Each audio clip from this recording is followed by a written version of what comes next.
Spoke with psychologist Bella Kakuk. It's a growing problem in our society. Psychologists are finding that certain individuals are particularly prone to rage. Almost any frustration, inconvenience, or perceived inconsideration will set them off. Motherfucker! What up, nigga? This is Louis. And for right now, we're going to do a grab bag video. I don't normally do this, at least not intentionally. We got a few topics that I want to get through. It's two that are really in the way that I don't want to do full video on, but I want to talk about. So we'll get through them fairly quickly, and then we'll move on to the topic at hand, which is going to be immigration in the United States. So the first thing, I had a bunch of people message me about this, whenever it was, a fucking week ago, because they're like, oh my god, you called it, you were right, and I was proven right. That I said a while ago in a video I think was Work in Progress, I said that CD Projekt Red and with Cyberpunk 2077, that there's something going wrong with the development, that there's an issue here, that you can't claim that you're implementing all these things and everything's a work in progress and there's no final version of anything and we're a couple months out. The delay was just obviously around the corner, and what's amazing, they're rushing to put this game out this year, and I'm just going to say that this is my reaction. Oh, shit. Fuck. I knew it. I fucking knew it. Yeah, Bobby, take this. I can't. The other issue that I want to talk about is today is Martin Luther King Day, and I tweeted about this earlier, where I basically rebutted Martin Luther King in whatever it was in 1967, saying that, one of the problems is that when the black man got his freedom, he didn't get any gibs. That the veterans that fought to free them, they got some gibs by the government, but the black man never got any gibs. And I gotta say that what the white man got was some gibs from the government fighting for your freedom. They fought to free you. Even if they were, fighting for a paycheck, fighting because they believed in the Union or whatever. And that's not to say that every Southerner was fighting to keep, the black man in bondage. But the point is, they fought for you. They freed you. You were given your freedom in blood by the white man. And the white man also guaranteed your citizenship with a flawed amendment that because of, we now have anchor babies and insane immigration policy as the direct result of. And now because of Supreme Court precedents, because of and including that flawed amendment, now there's free gibs for illegals.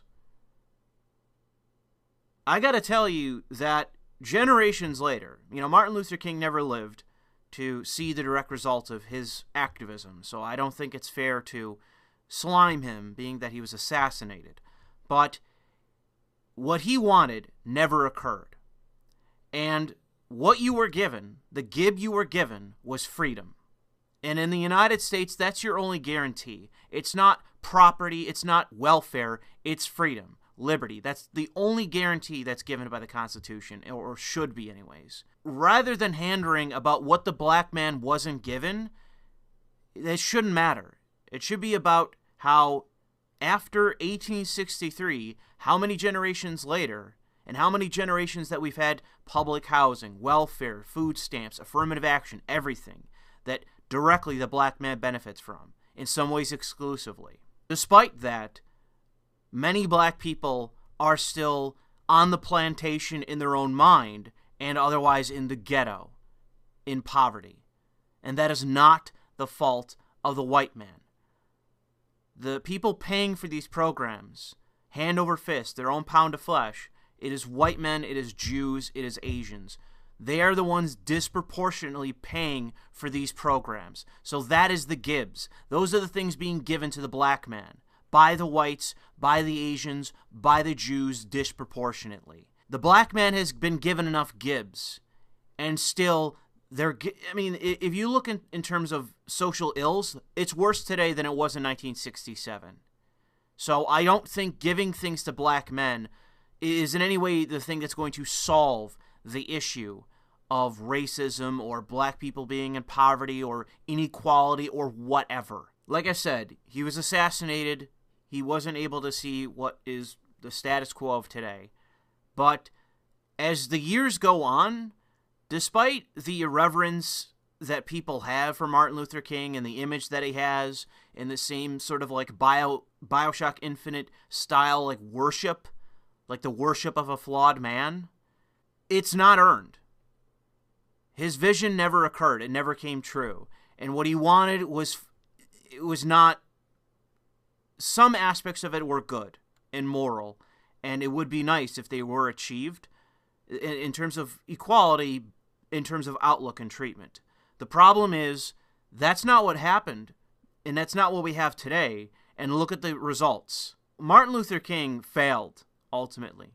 He was assassinated, but his vision failed. And it might be even controversial to say, but I don't think we should have Martin Luther King Day. I don't think we should have a Black History Month. Because what the hell are we celebrating? I mean, there are plenty of black people in American history that are important people, especially when it comes to music, sports, and other figures. But, I mean, it is a tragedy and a comedy all in one that we are masking. If we really tore away the veneer of, this being sacred and looked at it in a hard way, like looked at it in a serious way, it's tragic and hilarious. In a very morbid way. It's hilarious that despite all the activism and all the bullshit, the way things turned out in the end, where one of the videos that people are demanding of me is basically covering how innocent Jews in New York City are being targeted, and because of the New York State bond laws, that criminality is just running rampant right now. It's a vision of America that failed and really had no chance to begin with. Because you can't be given something and think that you're entitled to something more. You've already had your gibs. You were given freedom. And that's the only guarantee in this country. And for a lot of people, that's enough. For every ancestor of mine, that was enough. That's all they wanted. That's what they were given, and that was good enough. They earned everything else through their own hard work and dedication. And that's what they're owed, is what they earned through that work. A little bit of a tangent, I know, but it's irritating to me because it's like you're not owed anything. And the fact that we're still continuing this shit, to me, is just, it's a joke. It really is. It is a comedy and a tragedy in one. Because it's a farce that we're all pretending is not going on. Now that we've gotten that out of the way, I want to go into the topic of discussion here, which is immigration.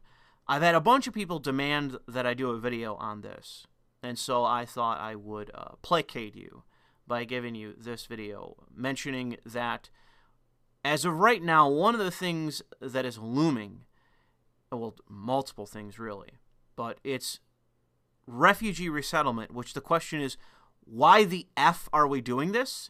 There is no refugee crisis anymore. It's over with. So what the hell is this? Why are we even debating this? Why is the Republican Party, Republican governors, why are they like, yeah, bring them on in, put them right in my districts so that Democrats can get elected in my state? Like, what is this? Why? And that's the thing, like, I don't have any real commentary to give you to explain this, other than these are people that are likely, for some reason, whether it's to virtue signal or they're getting kickbacks, there's some reason why they want to do this. And it is self-destructive in terms of their electability and for the politics of their state. And I mean, if you live outside of New York, do you really want New York politics coming to your state?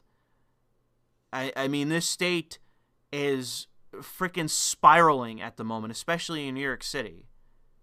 Is that the kind of politics you want, where you got people running around assaulting people, robbing people, going crazy, and it's like a matter of, well, are we going to really debate whether we're going to enforce these property crimes like what's going on across the United States in Democrat districts where the prosecutors are Democrats, where it's like, oh, are we going to really prosecute property crimes anymore? Or do you want like what's going on in New York where it's like, they're committing felonies, but we'll kick it down to misdemeanors and let them out, and they're doing it over and over and over again. Or they're beating the fuck out of their girlfriend, which is a felony, but they're not getting charged for it, and so they're getting let out again. And it's just, Jews are getting attacked practically every day, and they have been since December.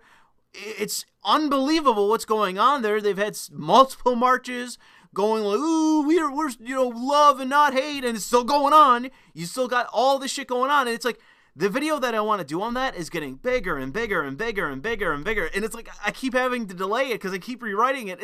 Because it keeps getting worse and worse. Are those the kind of politics that you want in your state?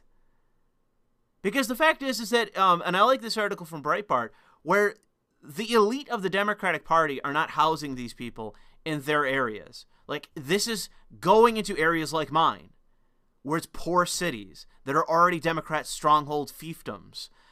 Like, if you're in a Republican state, do you want to make that even worse? Do you want to make it even worse for your state so that, like, people like me, people that are now Republicans, you've converted to your side? Do you want to alienate us new arrivals that don't want this in our areas? Because I've seen it firsthand, and I don't like it. I don't want it here. This is a bad idea. And what a lot of people wanted me to comment on is the fact that Trump may go along, and the Republicans obviously will, because so many of them are just corporatists, that they might go along with this new H-1B visa concept. And it's orientated towards the tech industry. That it's not the only industry that's going to directly benefit from a wave of fresh immigration. But this is something that the Trump administration and in Congress, including Republicans, are flirting with. That they're just going to bring in, and now they're talking about H-2B visas for, agricultural jobs, seasonal fruit picking jobs. We're already taking in over 1 million a year. Already, I mean, it is insane when you total up, and I should do this at some point, student visas, work visas, all the variations of work visas, and just flat out total net immigration. It's got to be millions. It has to be just millions every fucking year. It is insane, the degree of how many people we're letting in at once. And I have these other stories that I've talked about in the past, and I guess I'll just reference a new one, where it's like, yep, we got fucking Chinese spies everywhere in the United States. They're fucking crazy everywhere. We basically have, in effect, open borders still. Even with Trump, build the wall Trump in office, we still, in effect, have open borders. And so what's coming through is not just terrorists and fucking cartel members and all the rest of it. It's also and including Chinese spies. They're everywhere. Even if you are for immigration, it's just too much. It is too much, and we can't stomach it. We cannot stomach this. This is too much. And Trump must be out of his mind to be flirting with the idea of increasing the numbers, especially for the tech industry, which is hostile in every way, shape, and form towards the administration and towards Republicans, conservatives, anyone on the right, etc. Christians even, I'm sure some of you will want me to say, because it's not exactly untrue, is it? Why the fuck are you doing them favors? You should be punishing them. They're not your allies. They'll never in a million years vote for you or help you or give you any money or anything. Why would you help them? Why? It makes no sense to me. You should be punishing them. That's smart politics. And that's definitely long-term thinking. Helping them out, making them even more profitable, and having more control over politics and expanding their existing monopolies, that's you helping them in the long term, not hurting them. They're never just going to switch on a dime and just all of a sudden be in favor of everyone I just mentioned. They're going to be opposed to us so long as that's what makes up their leadership. They can only be forced into position to not just be entirely hostile to us. They have to be forced into that position. And you doing them this kind of favor so that they can just cut out all the American workers, lay them all off, and bring in a bunch of Indians to make up their workforce, that just directly benefits your enemies. and hurts some people that in the tech industry are Republicans and conservative-leaning or libertarians. There's plenty of them, it seems, in tech that are the laborers, that are the workers, that are not the upper management. We should not be doing the upper management any favors here. I have to say that for those of you demanding that I talk about this, that it is something that Trump is making a mistake on, and I can't imagine he wants to do this. I imagine he's being pushed to do this by congressional Republicans, by people that are part of his administration, his direct cabinet, that sort of thing, his advisors. I think he's being pressured to do this. I think it's for the sake of trying to gin up the economy more than it already is, but it's already doing fine. We don't need this. We don't. Plus, the administration and the campaign are bragging about how wages are increasing. Yo, you're only going to be bragging about that for a couple years, up until they start plummeting again, when you bring in half the fucking world and lay off half the fucking tech industry. This is not long-term thinking. This is short-term gains in the economy for corporatists and neoliberals and the rest of it. And in many ways to your opposition party, who are directly going to benefit from all these immigrants coming in. This is not long-term thinking. And your priorities are amiss if you think that you should be passing this. This should be something that you announce to the world that you will proudly fucking veto, even if the Republicans pass it in Congress.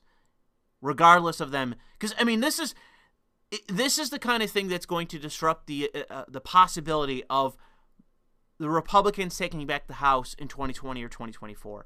It is going to be a possibility where that is, you are routed based on your own missteps. This is a total misstep. If you veto this, if you stand firm on immigration, the Republicans will take back the House. This is a winning issue for you. Because I think, especially on the right, even your moderate right, they are being pressured by the further right and by nativists and nationalists that see this as a serious issue and want this to be addressed and don't want to make it worse actively. They're being pressured, and they are joining in. When you got Charlie Kirk writing fucking New York Times level op-ed, articles where it's freaking really in depth to the degree of, no, these are all the ways in which we need to prioritize immigration, and it's a problem, and these are all the things that we can do to really address it. When that's the kind of guy you're forcing to stand shoulder to shoulder with you on the topic, this is a winning issue on the right. You know it. So there's no reason to back down now. This is something you can use, and especially with the gun rights thing in Virginia, this is one of many issues that you shouldn't fold on, because this is one of the things that you can use to win you the next election for you, Trump, but also to retain the Senate and to win back the House. You should not be going soft now. However, I've had this article here in my back pocket for a while, and it's called The Nib. I like to refer to this website as The Nibba. You have this 100-year-old, this is from July, by the way, it's how long I've had this 100-year-old cartoon regarding immigration in the United States. And so I'll read the description here. We Can't Digest the Scum by Billy Ireland was first published in the Columbus Dispatch on March 4th, 1919. This cartoon is satirizing the concept of America being a melting pot, meaning we melt down all the differences and we all become a soup or a stew together, that we're not really separate, that we're all the same. But the point of this cartoon is to say that there's some things that are like oil and water. There's some things that are not diluting down into the stew or into the pot. It's the scum on top of the pot that just sits there, that we cannot digest, that we have to basically do what Uncle Sam is doing and scooping it out and throwing it aside. I agree with this entirely. I think that this political cartoon not only was accurate back then, but is utterly accurate today. I think that what this is a truism. This is something that, regardless of the time period, even if it's a century old, this is still completely applicable to today. And it is because this is a truth. This isn't something you can just dismiss. This is something that is still true today.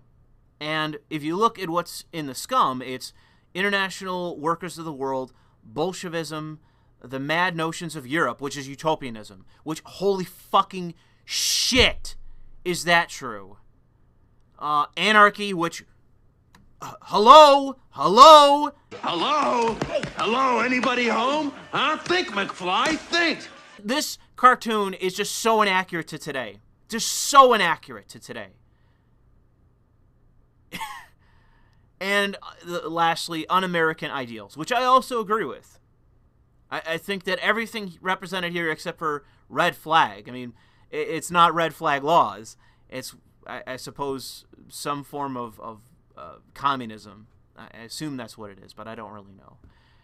However, the rest of the things on here, yes, it's communism, anarchism, utopianism, and un-American ideals that the United States, Uncle Sam, is having to scoop out because our society cannot digest these things. And my thing is the truth of this cartoon, the sheer amount of truth to this cartoon, the discord, the disharmony, the problems that we are suffering from in the United States as a result of immigration and European radicalism that we've brought in the form of fucking postmodernism. We can't digest it, and it's leading to discord. It's leading to chaos. It's leading to violence on the streets. To total, societal disharmony. Like, how is this false? Like, you need to explain to me why this is false. When just reality as it is says otherwise entirely. It should give you pause, Nibba, that you see this cartoon and how applicable that it is today, and it should call, you should be the one thinking of, like, why you believe what you believe. Because I already know why I believe what I believe. I look at the way society is heading in the United States, and I go, yeah, immigration is one of the reasons why things have gone wrong. And it's not just here, it's all across the fucking West. All across the Western world, this is true. Immigration, I mean, especially in the UK, where they're building just rows and rows and rows of fucking public housing to house all the fucking immigrants that are just rushing over the border. And it's like they don't even have a border. They're just boating them across, importing them willingly. And they can't even house them. They're building all the council housing, all the fucking freebies. There's no market. There's no market. It's all artificial. It's being held up by the government. You're telling me they can stomach that when the market itself is rushing to try to keep up with it? There's something going wrong here. It has reached the point where there's been a fork in the road. And it is the mad notions of Europe. It is that we've reached that fork in the road. And me and all the sane people are heading in one direction, and you have gone in the opposite direction, where you're basically on the path of communism or equity. That's what you value most, above everything else. And you can have all the fucking nonsense, postmodern, intersectionalism, racial hierarchy, bullshit, grievance hierarchy nonsense. But you're on the path of fucking communism. Whereas everyone else that's sane, we're still on the path of liberalism, of republicanism, of liberty, freedom, those being values. And even, the issue of tolerance. What can we tolerate? Oh, what should we be intervening in this way or, not, depending on what it is, blah, blah, blah. Does this fit within the window of our constitutional guaranteed freedoms? That sort of deal. Like, the sane people are debating things in a sane manner that fits neatly within the framework of the Constitution. But everything that you're arguing is outside the boundaries of the United States Constitution. Where to the degree that you think that the Constitution itself is the problem and that we need to start ripping it apart. We're on mutually exclusive paths at this point. That is just where we are. And I look at the boomer Republicans. I look at your average conservative. I look at so many people on the right. And while there are some lone nuts, most people are sane. Most people are moderate. Most people want certain things that even if I have to compromise, it's not that big of a deal. And in many ways, it's not even going to personally affect me. But when it comes to the left, so much of it is just sacrilege. It is just un-American ideals, un-American goals, un-American aspirations, political goals that do not fit within the framework of our republic and our Constitution, just outright and demonstrably so. The left in this country has lost its fucking mind. The right, even though there are the nuts, I don't think in any way the nuts make up the bulk. That's just not my experience at all. Go talk to your random college leftist, and there'll be some fucking lunatic. Go talk to your average boomer conservative. They might have some hyperbole, like me. They might have some bravado, and the rest of it. But in the end, they're incredibly moderate with what they want. And if they go too far, it's just a toe over the line. And I'm sure that if you talked them down or some other anxiety they had was alleviated, that they would be willing to back down and say, okay, yeah, I'll compromise on that. There's so much sanity right now on the right. Even if there's a lot of anger and bluster and the rest of it, there's a lot of sanity. I've met them personally. But on the left, you are going off the cliff of European utopianism, of postmodernism, and of communism. And I'm not willing to follow you off that cliff. Those of us that are together, that are allied politically, and that are sane, we shouldn't be following you off that cliff. And we should not be in any way considering your nonsense. If we have to, we can sit you down and explain to you why what you want is either impossible or evil in some instances, unfair, illiberal, bigoted, and so on. It's only whether you're willing to listen to us. I think that so much of what the left wants is utopian, based on a rationality. There's no real sense or rationale as to, or principle in explaining what they want. And in the end, I don't think that even if you got what you wanted, it would make a better society. I don't think it would make us a better country. So much of what you want would make this country worse. It's why I give Sargon shit for talking to some fucking retarded hippie who's like, yeah, man, ban plastic bags. And it's like, well, Jesus Christ. I mean, you're taking something that's already extremely effective and banning it? For what? For something that might be even less effective or efficient? To you, it might be a small thing, but I don't think you're thinking about it from the perspective of the small business owner or anything really, because it's like, how many people are we now going to impose upon? How many small business owners are we now going to impose upon? How many businesses are we now going to impose upon? For a product that you can't prove, a replacement that you can't prove is going to be more environmentally friendly and really, more effective. So less effective and less efficient, potentially.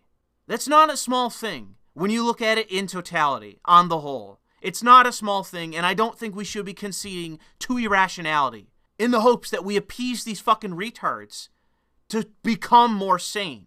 When they're out there screaming at the top of their lungs that the world's going to end in 10 years, why should we appease them? Because I don't think they're making a good argument. I just think the opposite side's either not getting the platform to make their point, or they're fucking like the Caitlyn chick when it came to the bathroom issue. They're too fucking retarded to just give an actual opposing view, to just offer something simple in opposition. They're too stupid and need to shut up and be pushed aside and have someone who can actually articulate a fucking point to be put forward, so it can then be a debate. At this point, I'm not conceding shit. I'm not conceding an inch. I'm not appeasing in any fucking way. Because from what I can tell, everything that's being asked is fucking irrational. Because as far as I can tell, the only people making any coherent arguments are the boomer neolibs. And that's half the time when they're not raising their hand for free illegal immigration healthcare. You know, it's like 1% of the time they have anything sensible to say, and they're so in the background that it doesn't even matter to talk to them. They have so little political power in reality and culture. What is even the point in talking to them now? Sure, let's talk about whatever the fuck, You know, we'll compromise on immigration. Well, can you even get a pass when you can't control your own party members in any capacity? No, I think we should be standing firm. Standing firm, arguing based on practicality, principle, and the rest of it. The fact is that utopia is something we cannot achieve, and that there are real problems that the poorest among us, the least able among us, are having to contend with. They're having to contend with open borders and all the things coming of it. I mean, if you care about black people, all the poor oppressed black people, where do you think the immigrants are moving to? Even if we're talking about the issue of the Gibbs, there's a finite amount of Gibbs. There's not an infinite number of Gibbs. And if a black person does in fact need something, well, maybe there's less of it now, even if it is private sector or charity, for example. Charities are finite. The resources are finite. Their hours and staffing is finite. And if you have immigrants and so-called refugees flooding into the country, that's less resources, less time, and less access that the poor people already here have. And that's not fair to them. It's about time in America that we focus on the native-born American. We focus on the actual Native American who isn't being given anything. That is the group, the class that we should be focusing on. Not everyone but them. And one of the impediments to that reality, to that being the case, is immigration. And what was true in fucking 1919 is still just as true in 2020. That should be something that we're ashamed of. That should bring shame to you and I, to all of us, because it makes us just a joke. And I want it to change. I don't want this to be the case anymore. I want this to be something, a figment, a specter in the past. Not something we're having to contend with completely today, to the degree where Donald Build-A-Wall Trump is flirting with the idea with bringing in millions more immigrants.